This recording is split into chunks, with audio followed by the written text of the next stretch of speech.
தற்போது கிடைத்துள்ள முக்கிய செய்தி. ரெட் அலர்ட் வழங்கப்பட்டுள்ள மாவட்டங்களான சென்னை, திருவள்ளூர், காஞ்சிபுரம், நாகப்பட்டினம், மயிலாடுதுறை ஆகிய மாவட்டங்களில் கனமழை காரணமாக நாளை பள்ளி மற்றும் கல்லூரிகளுக்கு விடுமுறை அளிக்கப்பட்டுள்ளது. மீனவர்கள் யாரும் கடலுக்குள் மீன் பிடிக்க செல்ல வேண்டாம் என அறிவுறுத்தப்பட்டுள்ளனர். இப்பொழுது வாசிப்பின் வழிகள் என்ற நிகழ்ச்சிக்குள் நாம் செல்வோம்.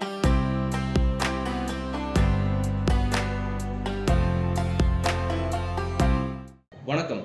இந்த வாசிப்பின் விழிகள் என்ற நிகழ்ச்சியின் மூலம் தினம் ஒரு புத்தகத்தை நாம் பரிந்துரைப்போம். அந்த வகையில் இன்று நாம் பரிந்துரைக்கும் புத்தகம் திரு சு. வெங்கடேசன் அவர்கள் ஆனந்த விகடனில் 111 வாரம் தொடராக வெளிவந்து வாசகர்களிடையே பெரும் வரவேற்பை பெற்ற ஒரு புத்தகம்.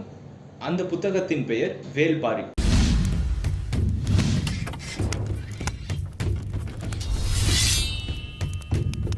முல்லைக்கு தேர் தந்தவன் பாரி என நாம் அறிந்த ஒற்றை வரி நாயகனை தன் மைய கதாபாத்திரமாக கொண்டு எழுதப்பட்ட நாவல்தான் வேல்பாரி.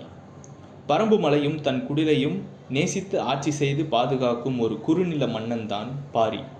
அவன் வேளிர் குலத்திற்கு தலைவன் என்பதால் வேல்பாரி.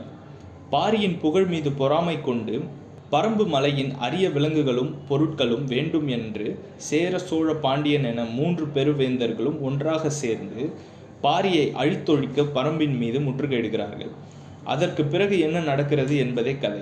கதையை அடுத்த கட்டத்திற்கு என்ன நடக்கப் போகிறது என்று தன் வசீகர எழுத்தாலும் பாத்திர படைப்பாலும் தன் புனைவுலகையும் இணைத்து வாசிப்பவர்களை வியப்புக்குள்ளாக்கியிருக்கிறார் எழுத்தாளர் சு. வெங்கடேசன். இந்த புத்தகத்தை விகடன் பிரசுரம் வெளியிட்டுள்ளது. அனைவரும் கட்டாயம் வாசிக்க வேண்டிய நூல் இது.